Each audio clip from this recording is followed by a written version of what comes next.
You're now listening to From the Jump. What were the top 5 songs of 2022 when it comes to hip hop? Check out our top tier list coming up next. Make sure you subscribe and leave a comment below saying I subscribed, and we'll try our best to reply to your comment. Welcome to From the Jump, your source for all things hip hop. I'm Syllable. This is my co-host, Mr. White. So Mr. White, we definitely have a lot of really good music going on last year from 2022 for hip hop. You know, Lupe Fiasco's Drill Music in Zion, which the whole album is just an instant classic. We also have Nas's King Disease. Yeah. We also got Ice Spice, and we're gonna go ahead and rate these based on boxing rating for heavyweight, middleweight, lightweight, and flyweight. And then our special category, do you even lift, bro? Coming up first, let's just talk about Glorilla and Hit Kid, Let's Go. Let's just talk about the song. It's on the list for Billboard's top 15 songs of 2022. Personally, I don't find it that impressive. I'm also going to agree. I mean, Glorilla's definitely been getting a lot of buzz because the Memphis funk scene and a lot of artists just coming out of Memphis. You know, Young Dolph recently passing, right? And I think that she's been able to capture that. And like any other scene that's blowing up, whether that was Atlanta or New York, there were times where anybody who came from that area could just get on. I feel like Glorilla's still trying to prove herself. This F&F song, even though they rank it high, I don't get a lot of value out of it. And then the Tomorrow song that she did with Cardi B kind of carried. So I'm really still trying to see what Glorilla is to me, but F&F is it's really, I'm gonna be like, do you even lift? I mean, I feel like she's alright, right? And I think she's getting a pass because of where she's coming from. Yeah, I agree. I would put it in the do you even lift, bro category as well. But we also got Gunna and Future, Pusha P, featuring our favorite rapper of articulation, Young Thug. Oh yeah, and so this is another weird song where it's like Future definitely blessed them with a great chorus. Beat was fired. Yeah, but then it was like whatever Gunna and Young Thug are doing on this song, I don't know. I don't know why they're there. This is very light for me. It's very light. Well, and Young Thug's entire verse is like he's not even speaking lyrics. Lil Yachty's got some hits, you know. So does Extension. The mumble rap era has some good songs in it. Yeah. I'm not a personal fan of mumble rap, but they've had some good hits. Yes. I don't get what Thug was doing on here. Like I said, if it wasn't for Future, this song would be 100% trash. Well, if you guys can check out this clip, you can see what we're talking about with Young Thug's verse. Yeah.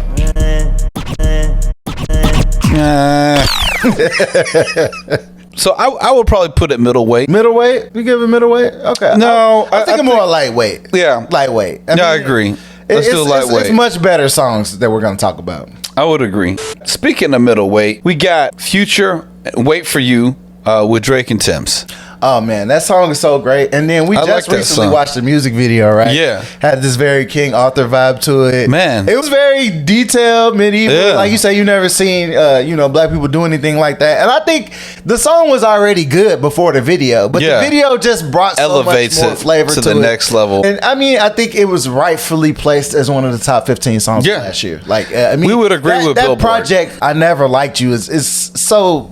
It's just such a good project overall. Yeah. I think Future really brought it last year. I agree with that. Speaking of top 10 hits or top 15 hits from Billboard, we also got Ice Spice, Munch. Now, I'm not the biggest Ice Spice fan. I'm not her. I don't have her name tattooed on my arm or anything like that.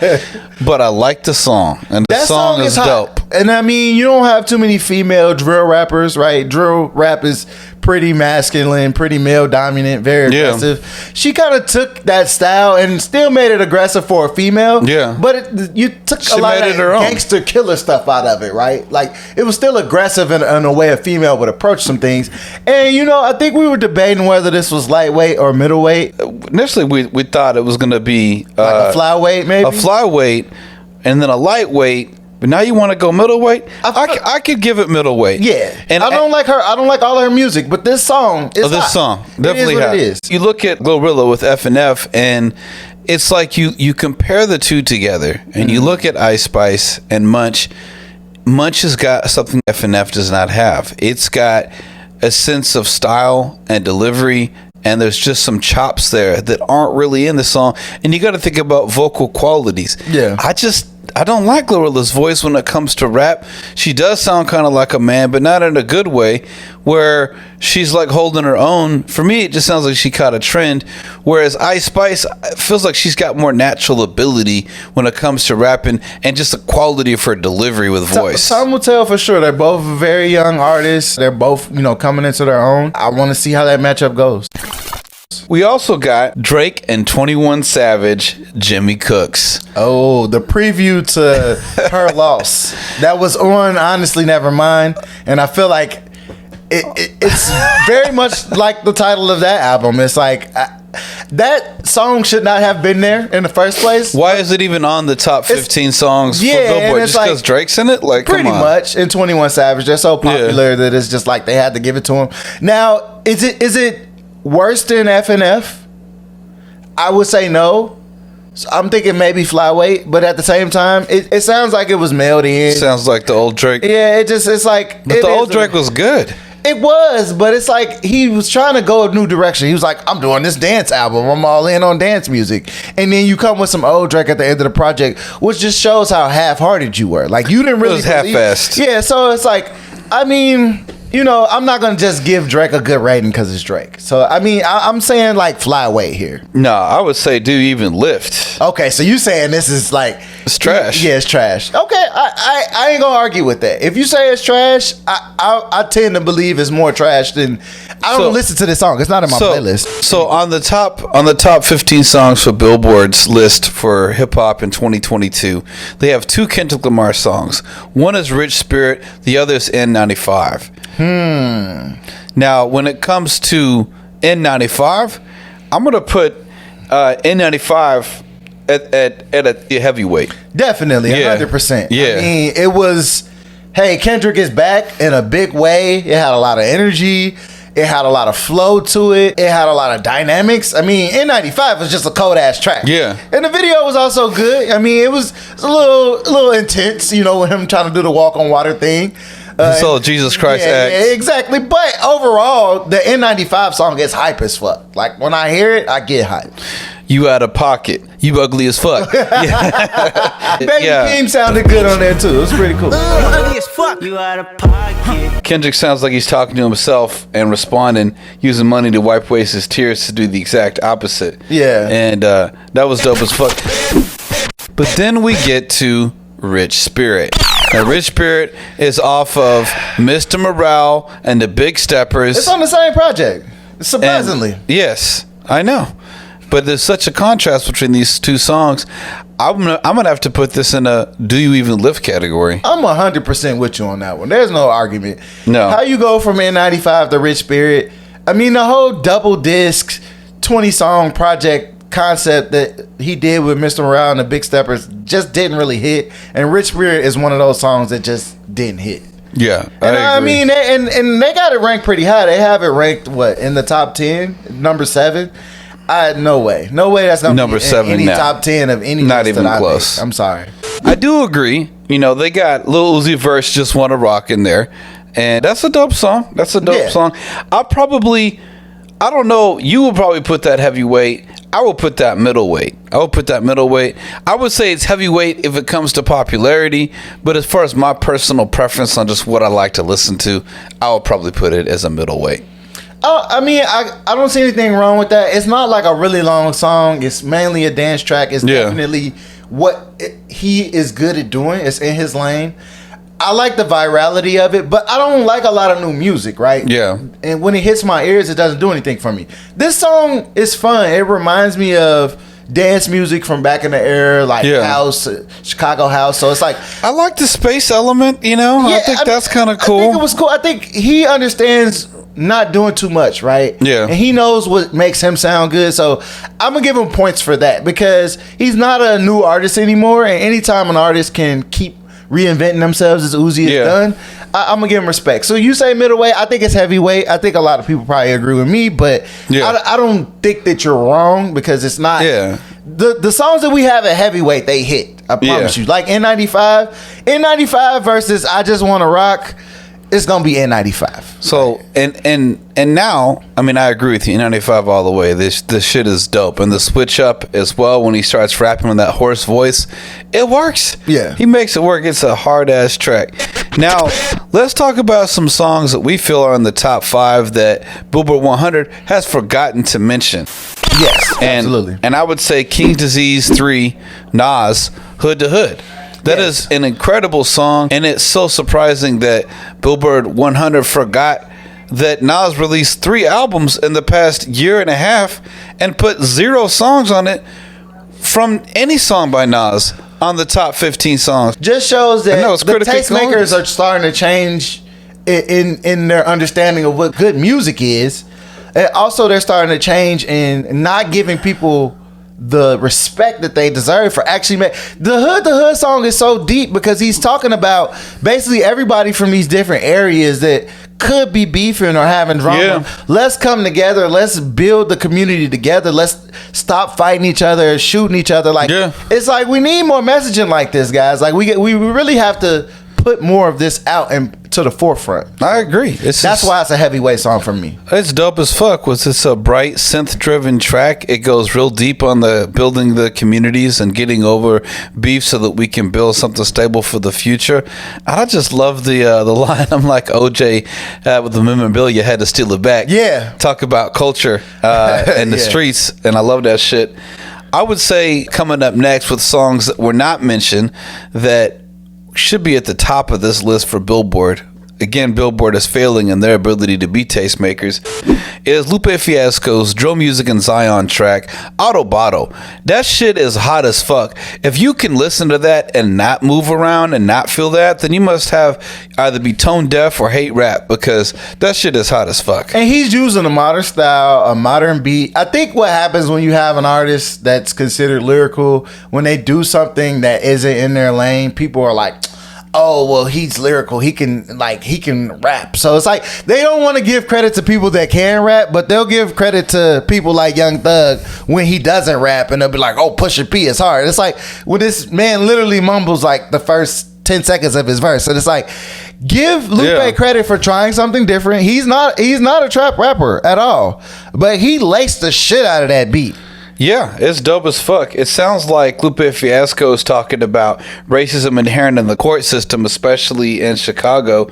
He's saying, I defend myself in court. This is sport. I get signals from the source. I can twist. I can tort. I just feel like I'm a Porsche. How's that not catchy? Like, it is. But even Maybe saying this out loud is just sounding dope. If you mention the Glock, then people nowadays, they're like, or Somali or whatever. Like, whatever just throw some shit in there. I'm sorry, our top 5 isn't, pill addicts and fucking depressed teenagers. The people that have emotionally toxic issues, like The Weeknd's every song for the past 5 years and his new show.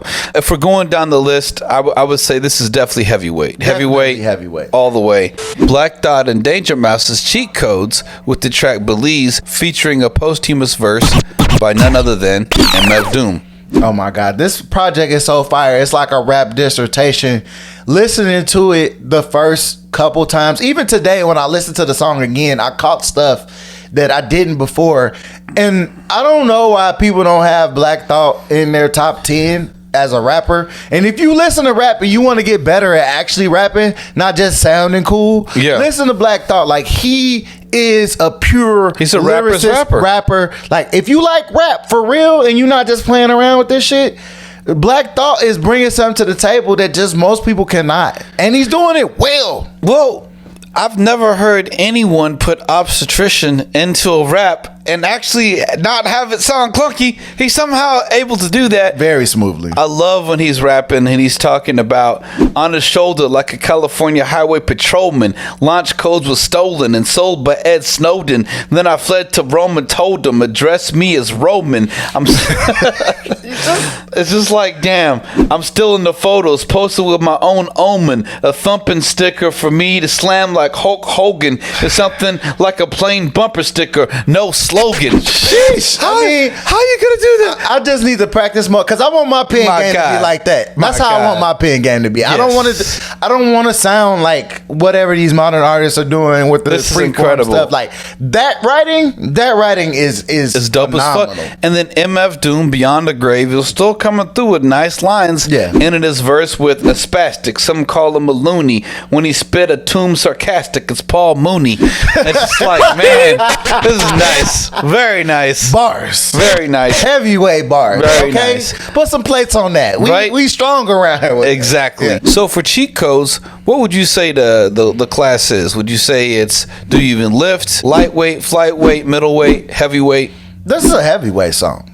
I Of course, agree. this is a heavyweight song. There's no question about it. I would definitely agree that Belize belongs in the heavyweight category if we're going to rate it, with Black Dot and Danger Mouse and the posthumous verse by MF Doom. They did a really good job with that. Absolutely. And then the last up on our tier list is going to be a newer artist that's still doing some of the old school but revitalized. Yes. Benny the Butcher. Oh my God. Off the album Tanner with his 10 More Commandments. And that track is hot as fuck. He's dropping some Nas street wisdom in there as well, and respecting the legacy that Biggie has left as well. Yeah, he did a really great job as a follow-up to 10 Crack Commandments. If you're thinking about just what Biggie was trying to convey in that track, and then for Benny the Butcher to update it and add some more flavor for the modern era, he talks about one of the things that Biggie couldn't talk about, for instance, was not posting what you're doing on social media. Yeah. And he was like, it's just because Biggie probably would have said the same thing, but he didn't live to see this time period. So it's like, I think it was so cold that he's so deep in thought like that. And once again, y'all might hate us because we like lyrical rap, and people might not prefer lyrical rap, but I think it's about the messaging. Like, what are you learning from it? How does it change your perspective? So when it comes to Benny the Butcher with 10 More Commandments, some lyrics: I kept discreet contacts of my connect so they let me eat. A rapper, but I was a drug trafficker before I left the streets. These 10 more crack commandments. Frank White, rest in peace. Yeah. I thought that was pretty hot. But I also love the wisdom that Benny the Butcher drops in there. And he's an older rapper. I think he's in his late 30s or early 40s. And he's still making it, you know, which is pretty, I respect that. Well, what him and Griselda have been able to do with basically kind of taking the New York sound and bringing it back to the forefront as far as boom bap is concerned, and still being lyrical, is phenomenal, right? We need to understand that a resurgence of that music is a good thing. It means that people aren't just looking for the fluff. They aren't just looking for the pop music. There are still people out there that appreciate serious rap music that has content. It's about the content for me. I mean, look, music is popular nowadays for different reasons than it used to be. Correct. If you don't have emotional resonance with the people, yeah, okay, it's cool if you can pop some Xanax and dance and have a good beat. Okay, that's one level of music, but to have a profound effect on how someone perceives the world, that's how you can use music as a vehicle. Yeah, I mean, this is what I think people miss, especially with lyrical rappers. They think that because they're lyrical, they can't make music that sounds good. And I challenge you to listen to the top 5 heavyweight songs that we just covered and tell me they don't sound good musically. It might not be your taste. You might be like, I'm not into that. Maybe you're into EDM. Maybe you're into heavy metal. But if you seriously appreciate rap music, those 5 songs not only sound good musically, but the lyrics match everything and it all comes together. Yeah. It's the glue. It's like you can't just look at these songs for just the beats or just the vibe, right? Like it has to come together. Well, it means something and it's actually significant. You can't have significance if all you have are nice sounds put together. And it's like, you know it when you hear it. So what did y'all think about our top 5 tier list for best hip hop songs of 2022? What would you have put on this list that's not listed right now? Do you disagree with any of our ratings currently? Please let us know in the comments, like and subscribe, and tune in for another episode of From the Jump.